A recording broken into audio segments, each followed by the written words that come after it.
Welcome back, students. This is the concluding part of Lesson 11, Hydrosphere. In this concluding part, I'm going to discuss the effects of ocean currents. Effect of ocean currents on climate. The climate of the coasts becomes warm or cool according to the current washing the coast, which may be warm or cool. So first we start with temperature. The ocean currents can influence the distribution of temperature all over the globe.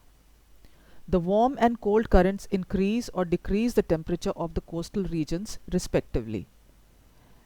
For example, the British Isles here enjoy a mild climate on account of the influence of the warm North Atlantic drift. The harbours of Norway, even beyond the North Cape is here. So even beyond the North Cape, the harbours of Norway are free from ice throughout the year because of the warm North Atlantic drift. While Greenland, which lies in the same latitude, is icebound all the year round. Similarly, the warm Kuroshio current keeps the ports of Alaskan coast ice-free in winter. On the other hand, the hot climate of Peru lies here in South America. So the hot climate of Peru is greatly cooled by the cold Peru current, which flows here along the west coast of South America.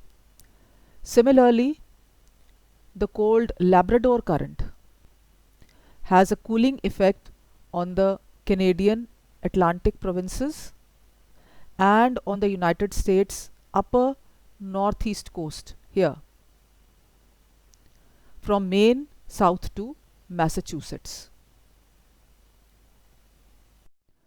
Now let us study the effect of ocean currents on rainfall.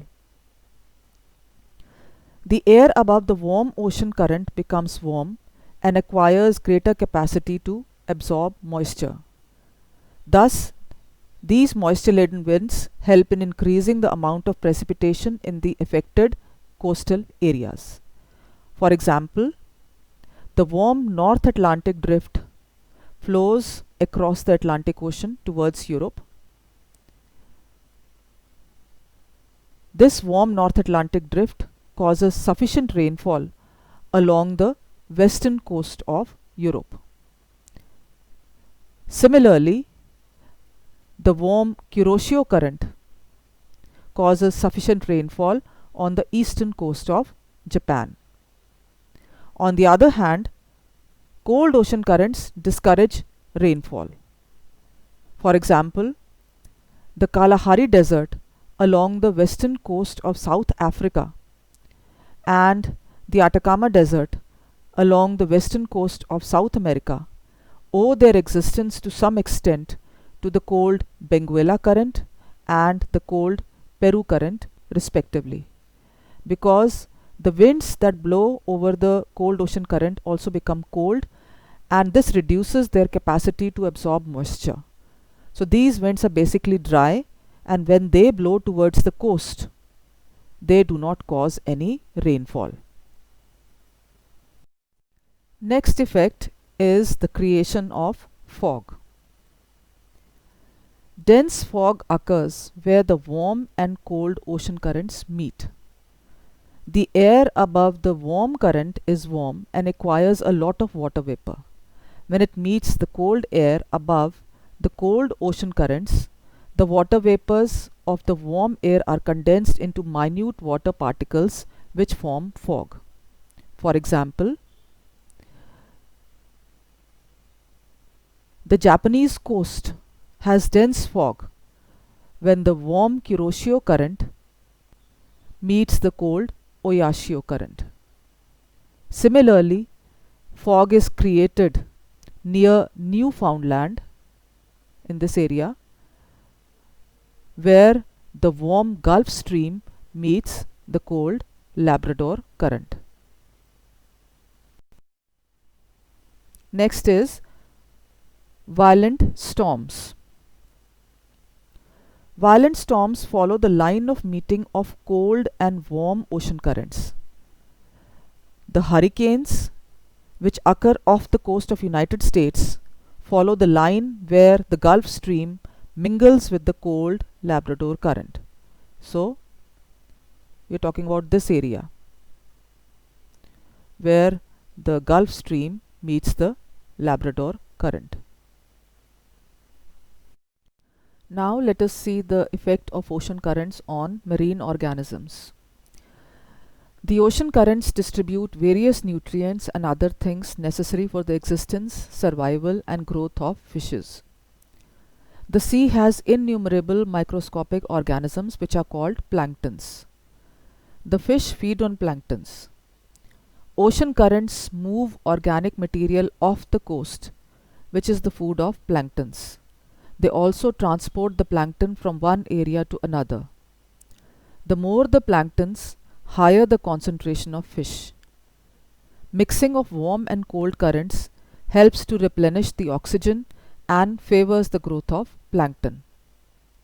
The best fishing grounds of the world exist mainly in these mixing zones. For example, the Grand Banks off the coast of Newfoundland, where the mixing of the cold Labrador Current and the warm Gulf Stream takes place.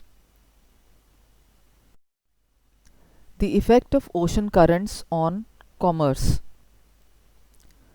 The warm currents help in keeping the seaports ice-free, and hence they remain open throughout the year even in the higher latitudes. For example,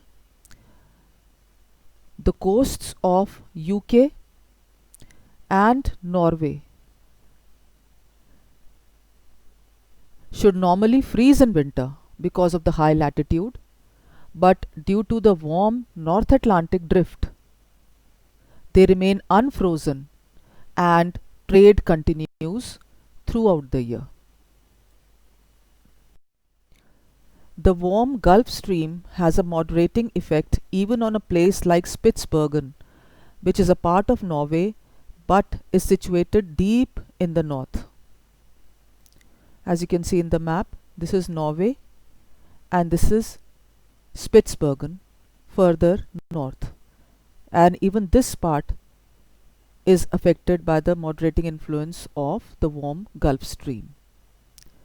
Similarly, Montreal at the mouth of St. Lawrence River remains open for the whole of the year because of the warm Gulf Stream.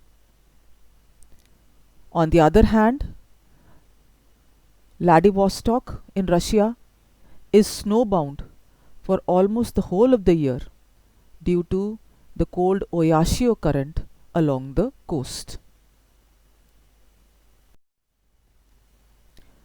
Sailing ships are aided or hindered by the direction of ocean currents. Such vessels from England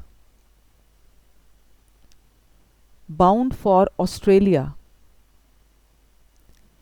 move towards Rio de Janeiro in order to have a favorable current across the South Atlantic and the Southern Ocean.